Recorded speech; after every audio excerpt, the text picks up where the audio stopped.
ആറ്റിങ്ങൽ മണ്ഡലത്തിലെ 17-ാം നമ്പർ ബൂത്തിൽ ഇപ്പോൾ ബഹളം നടക്കുന്നു. LDF UDF പ്രവർത്തകർ തമ്മിൽ വാക്കേറ്റമുണ്ടായി.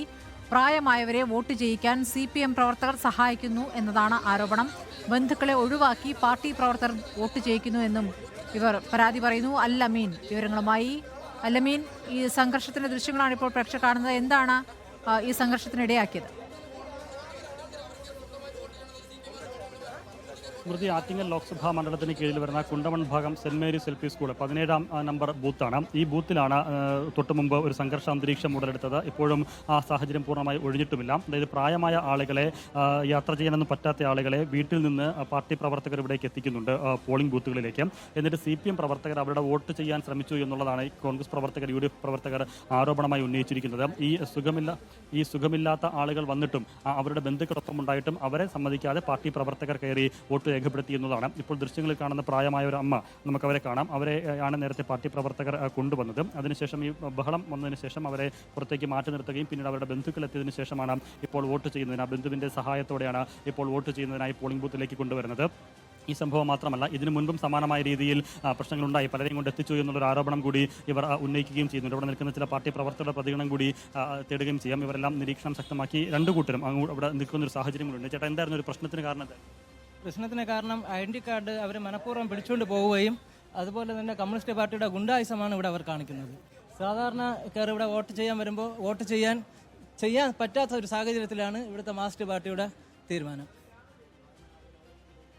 പ്രായമായ ആളുകൾ അവർ കൊണ്ടുവന്ന് വോട്ട് ചെയ്യിപ്പിക്കാം. പക്ഷെ അവർക്ക് ചെയ്യാൻ പറ്റാത്ത അവസ്ഥയുള്ള ഒരാളാണെങ്കിൽ അവരുടെ ബന്ധുക്കളാർക്ക് വേണ്ടി വോട്ട് ചെയ്യാനാണ് നിയമപരമായിട്ടുള്ളത്. പക്ഷേ ഇവരങ്ങനെയല്ല. CPM-ന്റെ പ്രതിനിധി കയറി വോട്ട് ചെയ്യാൻ വേണ്ടി അത് അനുവദിക്കാതെ നമ്മൾ പറ്റൂല എന്ന് പറഞ്ഞു. അതാണ് ഇവിടെ സംഭവിച്ചത്.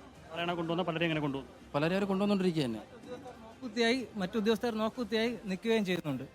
അത്തരത്തിലൊരു ആരോപണമാണ് അവർ ഉന്നയിക്കുന്നത്. അതായത് ബന്ധുക്കൾ കൂടെ ഉണ്ടെങ്കിലും അവരെ അനുവദിക്കാതെ പാർട്ടി പ്രവർത്തകർ ഇവരോടൊപ്പം പോളിംഗ് ബൂത്തിനകത്ത് കയറിയതിനു ശേഷം പോളിംഗ് ബൂത്തിനകത്തേക്ക് പോയി അവർ വോട്ട് ചെയ്യാൻ ശ്രമിക്കുന്നു. അകത്തുള്ള ഉദ്യോഗസ്ഥരും അതിൽ ഇടപെടാതിരിക്കുന്നു എന്നുള്ള രീതിയിലാണ് ഇവർ ആരോപണം ഉന്നയിച്ചത്. ഇപ്പോൾ ആ ദൃശ്യങ്ങളിൽ കാണാം. ഈ അമ്മയെ കൊണ്ടുവന്നപ്പോഴാണ് വലിയ പ്രശ്നങ്ങൾ ഉടലെടുത്തത്. അതിനു മുമ്പും പലരെയും കൊണ്ടുവന്നു വോട്ട് രേഖപ്പെടുത്താൻ പാർട്ടി പ്രവർത്തകർ ശ്രമിച്ചു എന്നിവർ ആരോപിക്കുന്നുണ്ട്. അതിനുശേഷം ഈ അമ്മയോടൊപ്പം വന്ന പാർട്ടി പ്രവർത്തകർ ഇപ്പോൾ ഇവിടെ നിന്ന് പിരിഞ്ഞു പോവുകയും ചെയ്തു.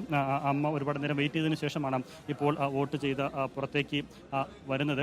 അമ്മ വോട്ട് ചെയ്തോ?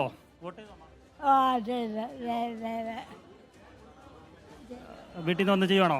നേരത്തെ എന്തോ ബഹളമൊക്കെ ഉണ്ടായത് എന്താ?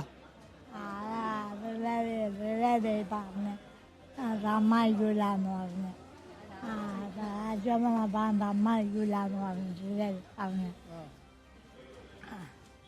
അത്തരത്തിൽ ചില ദൃശ്യങ്ങൾ കൂടി പ്രകടമാണ്. വലിയ ബഹളമായിരുന്നു നേരത്തെ ഉണ്ടായിരുന്നത്. പോലീസും മറ്റും ഇടപെട്ടാണ് പ്രവർത്തകരെ പിന്തിരിപ്പിച്ചത്. ഇപ്പോൾ ഇരുഭാഗത്തും പ്രവർത്തകർ സംഘടിച്ചിട്ടുണ്ട്. സംഘർഷാന്തരീക്ഷത്തിന് ഒരു അയവ് വന്നിട്ടുണ്ട്. പക്ഷേ ഈ പല ആളുകളെയും പാർട്ടി പ്രവർത്തകർ ഇടപെട്ട് ഈ സുഖമില്ലാത്ത ആളുകളെയും വോട്ട് ചെയ്യാൻ വരാൻ സാധ്യതയില്ലാത്ത ആളുകളെയും ഒക്കെ തന്നെ വാഹനങ്ങൾ വിളിച്ച് പോളിംഗ് ബൂത്തിലേക്ക് കൊണ്ടുവരുന്ന പതിവ് എല്ലാ ബൂത്തുകളിലും, എല്ലാ സ്ഥലങ്ങളിലും, എല്ലാ തെരഞ്ഞെടുപ്പുകളിലും നമ്മൾ കാണുന്നതാണ്. പക്ഷേ അങ്ങനെ ആളുകളെ എത്തിച്ചതിന് ശേഷം അവർ തന്നെ, പാർട്ടി പ്രവർത്തകർ തന്നെ പോളിംഗ് ബൂത്തിൽ കയറി അവർ തന്നെ വോട്ട് രേഖപ്പെടുത്താൻ ശ്രമിക്കുന്നു എന്നുള്ള ആരോപണമാണ് ഈ ആറ്റിങ്ങൽ ലോക്സഭാ മണ്ഡലത്തിന് കീഴിലുള്ള കുണ്ടമൺ ഭാഗം സെന്റ് മേരീസ് LP സ്കൂളിലെ പോളിംഗ് ബൂത്തിൽ നിന്ന് ഉയർന്നത്. ഇപ്പോൾ ഈ പ്രായമാർക്ക് വീട്ടിൽ തന്നെ വോട്ട് ചെയ്യാനുള്ള സൗകര്യം ഇത്തവണ ഒരുക്കിയിട്ടുണ്ടല്ലോ അല്ലമീൻ. വീട്ടിലെ വോട്ട് എന്നുള്ളൊരു സൗകര്യം തന്നെയുണ്ട്. അതിലേക്ക് വരാം.